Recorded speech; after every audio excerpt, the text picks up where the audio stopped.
Alrighty, g'day mates and ahoy mateys, welcome to another Salty Paris YouTube video. Today we've got another video on my Nendoroid collection, but with a slightly different focus here. So as you can see in my usual, IKEA display cabinet, we've got this nice little collection here of Shutendoji and Jinx, who you've seen videos on before on this channel. We've got Sakuya and Hideyoshi Kinoshita, who I just got out of storage recently. And Dio, who I also got recently but forgot to do a video on, sorry. I might do a video on him after this because I do really like him and he does have a lot to talk about, but yeah. And just on a quick side note before we go on any further, so the two I got out of storage, you can see the bases are a little yellowed on them. I don't really know what caused that because the storage was really dark. They weren't in sunlight or anything, but yeah, they are slightly yellowed on the bases. I'm going to be trying some hydrogen peroxide cleaning techniques. I'll probably also do a video on that just to document it. But if anyone in the comments watching this has any tips or advice on de-yellowing plastic, let me know. A lot of the stuff I've seen has been on like old like grey plastic, like Nintendo consoles and such. Not really clear plastic, so I'm not sure if it'll work as well. But we're going to give it a crack anyway. But that's not why this video is about. This video is about the use of space. So you can see here, there's a lot of unused space at the back. Nendoroids are pretty standard in height, so if I were to have any behind this row of 5, they wouldn't really be super visible. They'd be visible because, standing up, you are looking down on this shop a little bit, but for the most part, they wouldn't be as visible as these ones are, so I didn't really want to get any more just to put them in the back, and there wasn't much room on the other shelves, so I was a bit stuck. Obviously, there's a bunch of ways I could have been solving this. One way I did consider was, just woodworking. I haven't done any woodworking in my life, but it sounded like a fun thing to try. So, I gave that a thought, but I don't really have any space. I don't have a garage or anything, so I kind of left that as a last resort option. But I did consider it. Instead, as my first idea, I went to my friend Waifu Sticks, local Perth FGC arcade stick creator, and asked him. So if you've been following me for a while, you'll probably have seen my hitbox and arcade stick that he did. They're gorgeous. I'm a big fan of his work. They're lightweight. They're reliable. Just a huge fan. So I went to him and I asked him. I showed him the problem and I said, "Do you think you could 3D print me something to solve this issue of unused space?" And he said, give me some dimensions, I'll go to the drawing board, and we'll see what we can come up with.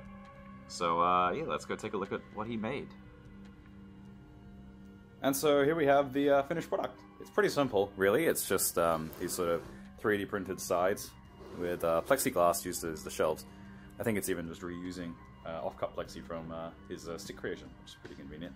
But it comes out so nice, right? All the shelves have obviously been properly measured for Nendoroids to fit on, so just put a couple up here just to show, so you can see it fits nice and snug. If they're displayed sort of horizontally, I guess you say that is default, they can fit still nice if they're diagonally, sort of like that. Again, I guess you'd call that diagonally. And just one down at the bottom as well to show the height is really convenient.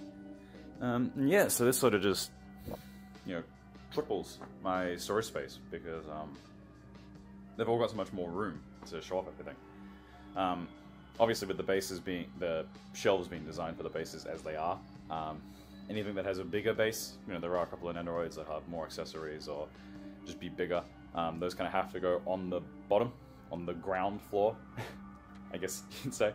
So it's because there's still room on the shelf, right? This doesn't take up the entire display cabinet shelf, so stuff can still go down there like Hideyoshi is right now. So anything like that can easily just go down there, which is a little restrictive in terms of how I'd like to place, but it's really not a major issue. And yeah, it just came out really nice, I think. Like, look how nicely everything is tiered and displayed. There's so much room for everything now. We can easily get, 3 would be just still roomy on each shelf. It'd probably be fitting 5 on a shelf? Let me look.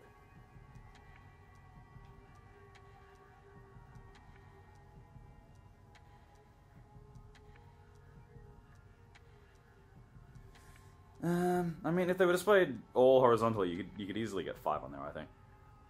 There's not much wiggle room there with the diagonal too, but yeah, plenty of room, right? And yeah, I'm just super happy with it. I believe he said he's going to try making some more for taking to anime conventions and such to show off and potentially sell there. And yeah, if you've got a big collection of Nendoroids and you're not really sure how to display them, because you know it is tricky when they're all the same height and you don't really have any tiering, I think this is a perfect solution to tier them off. And so here we've just got a couple of photos of the finished result, just everything set up nicely in my display cabinet. There's a couple of Nendoroids here that arrived in the mail in between me recording these 2 segments. So I've just set them up as well, so we've got more stuff on here. And even with the more stuff, you can see there's still plenty of room, both horizontally and vertically. Just every axis, every Nendoroid has their own little space to show off. It's a really nice little shelf. And like the shelf itself looks really nice as well. Black and plexi, just clear plexi is just a winning color combination. So big fan of that. We can even see here with Caster Gilgamesh, he's got a bigger base than everyone else. I think it's 1.5 times each side. And he's still got plenty of room on the display cabinet shelf itself. Obviously, he doesn't fit on the plexi shelves. I did talk to Waifu6 about the potential of having bigger shelves, but it's a bit trickier, and it's not really worth the effort, right? Because he's very much an outlier and very much looks good where he is on the ground floor. I think that best displays him there. And yeah, I'm super thrilled with it. So I'll put Waifu6's Twitter link in the description of this video. Go check him out if you're interested in arcade sticks or hitboxes or potentially something like this. And yeah, there'll be more Nendoroid videos from me in the future, particularly because I'd really like to whinge about Caster Gilgamesh's weapons. They were really annoying to display. So yeah, follow me here on YouTube if you're just interested in that. If you're interested in me as a person, there'll be fighting game content hopefully here on YouTube in the future and also on Twitch. So you can follow me on Twitch, Twitter, or join my Discord for updates on that. And yeah, hope you all enjoyed this video, and I'll see you all next time. Bye-bye!